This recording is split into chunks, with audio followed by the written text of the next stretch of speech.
अजमेर शरीफ का पूरा इतिहास बताएंगे और साथ में यह भी बताएंगे कि अजमेर शरीफ जो कि एक हिंदू राजा पृथ्वीराज चौहान का गढ़ था, वहां एक फकीर का दरगाह कैसे बन गया दोस्तों।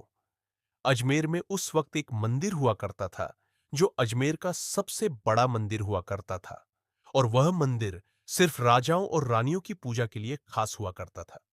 मंदिर के साथ ही एक तालाब था जिसका नाम अना सागर था। हिंदू उस तालाब के पास को बहुत ही बरकत वाला पवित्र समझते थे। उनका मानना था कि जो इस तालाब में नहा ले उसके सारे पाप धुल जाते हैं। उस मंदिर में रात को इतने ज्यादा दिए जलाए जाते थे कि सिर्फ एक ही रात 1.5 मन तेलुं दियों में इस्तेमाल होता था। आसपास के गांव देहात मंदिर के नाम थे और इन देहातों की आमदनी मंदिर पर खर्च हुआ करती थी। मंदिर में हजारों नौकर थे जिनका काम आने वाले लोगों की सेवा और देखरेख करना था, और वह बताया करते थे कि कौन सा भगवान बेटे देता है और कौन सा देवता सेहत और तंदुरुस्ती देता है और किस मूर्ति की पूजा करने से दौलत बढ़ती है। ख्वाजा गरीब नवाज रहमतुल्लाह अल वहां आए और अना सागर की कुछ दूरी पर छटाई बिछाकर अपने मुरीद के साथ बैठ गए। असर का वक्त था, लिहाजा आप ख्वाजा साहब ने हजरत कुतुबुद्दीन रहमतुल्लाह अल से अजान देने को कहा। कुफर शिर्क से भरे अजमेर में अल्लाह के एक होने और हजरत मोहम्मद सल्लल्लाहु ताला अलैहि वसल्लम के रसूल होने का यह पहला ऐलान था। वहां रहने वाले लोग इस्लाम के बारे में कुछ भी नहीं जानते थे। चुनांचे अजान की आवाज सुनकर वह हैरान हुए और अपने घरों से निकलकर सब ख्वाजा गरीब नवाज और उनके मुरीद को देखने लगे, और अना सागर के पास भीड़ लग गई। ख्वाजा गरीब नवाज और उनके मुरीद ने अना सागर के पानी से वजू किया और नमाज पढ़ना शुरू कर दिया। सब हिंदू हैरान रह गए। वह सोच रहे थे कि सब भगवान तो मंदिर के अंदर है, तो यह लोग खड़े होकर कौन से भगवान के आग झुक रहे हैं। शाम हुई तो राजा के ऊंट जो दिन में चरने के लिए गए थे अपने चरवाहों के साथ वापस आने लगे। इत्तेफाक की बात थी कि जहां हजरत ख्वाजा गरीब नवाज बैठे थे वह जगह राजा के ऊंटों के बैठने की जगह थी।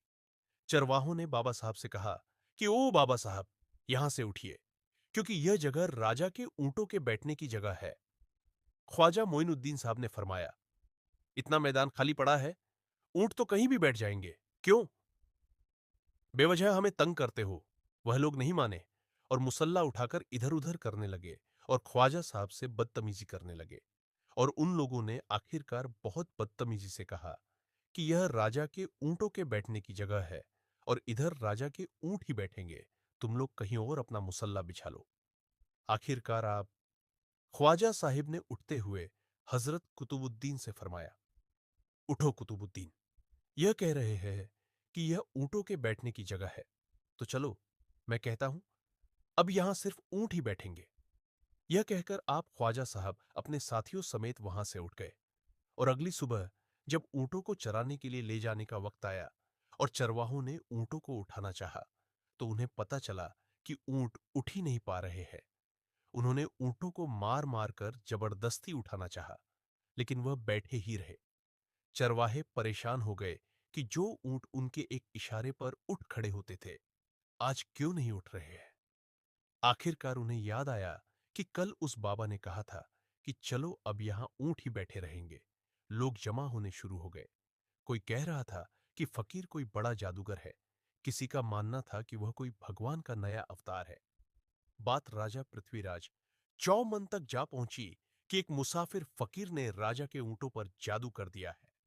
राजा ने हजरत ख्वाजा मोइनुद्दीन चिश्ती को खबर भेजा कि तुम कैसे फकीर हो जो बेजुबान को बांध रखा है। ये बेचारे भूख और प्यास से मर जाएंगे, इसलिए मेहरबानी करके अपना जादू वापस ले लो। ख्वाजा साहब ने फरमाया, हम मुसलमान हैं और मुसलमान बद्दुआ नहीं करते और ना जादू करते हैं। ऊंट जिसके हुक्म से बैठे थे उसी के हुक्म से खड़े हो जाएंगे। अब जो जाकर चरवाहों ने ऊंटों को उठाया तो पहली बार में खड़े हो गए गैर मुस्लिमों की दिलचस्पी इन मुसाफिरों में बढ़ने लगी। अब 5 वक्त की अजान होती और नमाज अदा की जाती। आखिरकार राजा तक यह बात पहुंच गई और उसको शिकायत की गई कि राजा साहब जो फकीर आए हुए हैं सब के सब मुसलमान हैं, 5 वक्त अजान देते हैं, और हम हमारे पवित्र तालाब में हाथ मुंह धोकर गंदा करते हैं। हमारे धर्म के खिलाफ बातें भी करते हैं और कहते हैं कि यह मूर्तियां पूजने के लायक नहीं, ये तो सिर्फ एक पत्थर है, इसलिए इन्हें यहां से उठा लिया जाए। राजा पृथ्वीराज चौहान ने फकीरों को खबर भिजवाया कि तुम लोग गोश्त खाते हो, हमारे धर्म के खिलाफ बोलते हो, और तो और हमारे पवित्र तालाब को अपने हाथ मुंह धोकर गंद करते हो, जो हम कतई बर्दाश्त नहीं कर सकते। इसलिए तुम्हारे लिए अच्छा होगा कि तुम यहां से चले जाओ। ख्वाजा साहब ने फरमाया, और भी तो दुनिया आती है, सिर्फ हमारे ही पानी लेने से आखिर क्या फर्क पड़ जाएगा। राजा कहने लगा, वह सब हमारे धर्म और हमारे मजहब के लोग हैं, और तुम दूसरे धर्म के हो। आइंदा तुम लोगों ने तालाब को नापाक किया तो हम तुम लोगों पर सख्त कार्रवाई करेंगे।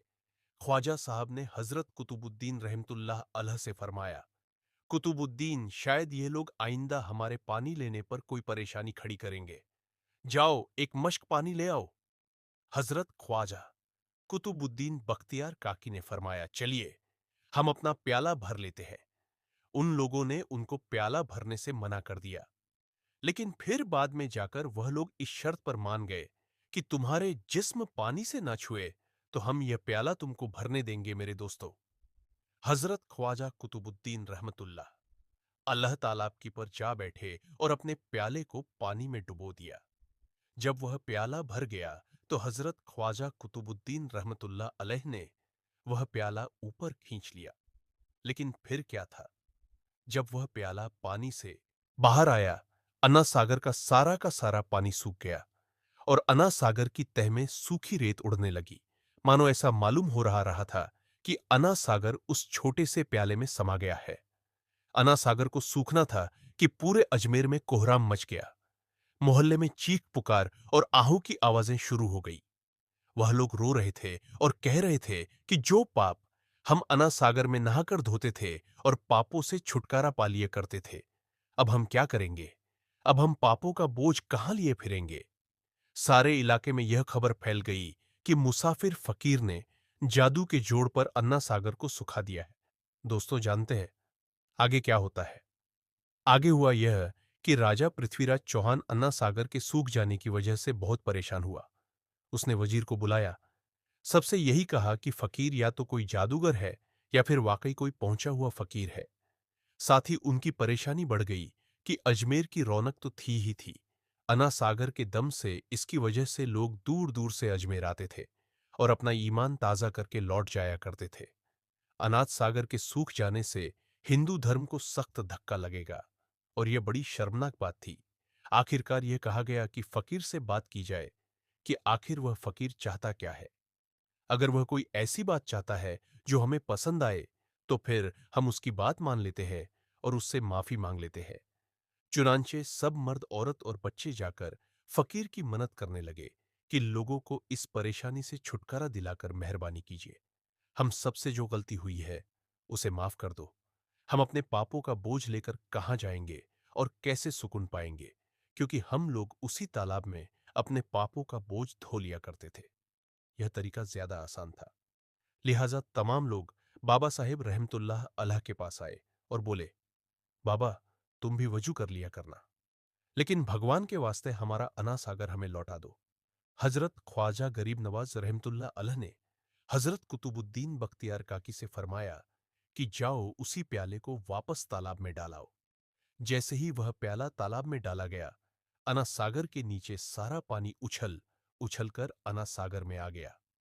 इस पानी ने कई दिलों को धो डाला। हिंदू कौम के इतिहास की किताबों में भी हिंदू इतिहास के लिखने वाले इस बात को मानते हैं कि उस शाम 30,000 गैर मुस्लिम कलमा पढ़कर मुसलमान हो गए। उन गैर मुस्लिमों के मुसलमान हो जाने से हिंदू पंडितों और आम हिंदुओं पर भी गुस्से का तूफान खड़ा हो गया और वह सोच में पड़ गए कि फकीर अगर कुछ दिन और रहा तो देवी देवताओं का नाम लेने वाला कोई नहीं रहेगा। लिहाजा लोगों ने राजा को मजबूर किया कि जल्द से जल्द कुछ किया जाए। राजा ने मंदिर के बड़े पंडित रामदेव को बुलाया और उसे बाबा साहब से मुकाबला रखकर जल्द से जल्द उन्हें हराने और अजमेर से बाहर निकाल देने का हुक्म दे दिया। रामदेव अपने वक्त का माना हुआ पंडित था, जिसके इल्म की काबिलियत की दूर दूर तक धूम मची हुई थी। दरअसल पंडित शैतानी और जादुई ताकतों का मालिक था। उसने राजा पृथ्वी को यह यकीन दिलाया कि जल्द ही राजा कोई अच्छी खबर सुनेगा। रामदेव बाबा ख्वाजा साहब रहमतुल्लाह अलहा के पास आया और उल्टे सीधे सवालात करना शुरू कर दिया। हजरत ख्वाजा गरीब नवाज ने फरमाया, खामोशी जरूरी है, इसलिए हजरत ख्वाजा रहमतुल्लाह अलह खामोश रहे। जब रामदेव ने हद से बढ़कर शोर मचाना शुरू कर दिया तो हजरत ख्वाजा गरीब नवाज ने उसकी तरफ आंख उठाई और मुस्कुराकर फरमाया, रामदेव, तू शोर मचा रहा है और मैं तेरे माथे पर ईमान का नूर चमकता हुआ देख रहा हूं। बस इतना कहना था, न जाने क्या करिश्मा हुआ। देखते ही देखते बाबा रामदेव कदमों पर गिरा और रोते हुए बोला, बाबा साहब, जिस धर्म के आप हो उस धर्म में मुझे भी शामिल कर लो। सब लोग जो मुकाबला देखने आए थे सब हैरान हुए और बाबा रामदेव बाबा को हराने आया था, खुद ही मुसलमान हो गया। इतिहास की किताबें भरी पड़ी हैं कि हजरत ख्वाजा गरीब नवाज वह इकलौते बुजुर्ग है जिन्होंने 90 लाख गैर मुस्लिमों को मुसलमान किया। सदियां बीत गई, लेकिन आज भी ख्वाजा गरीब नवाज का डंका वैसे ही बज रहा है। सुभान अल्लाह दोस्तों, वीडियो अच्छी लगी तो लाइक और सब्सक्राइब कर दीजिए और अपना बहुत ख्याल रखिएगा। अल्लाह हाफिज।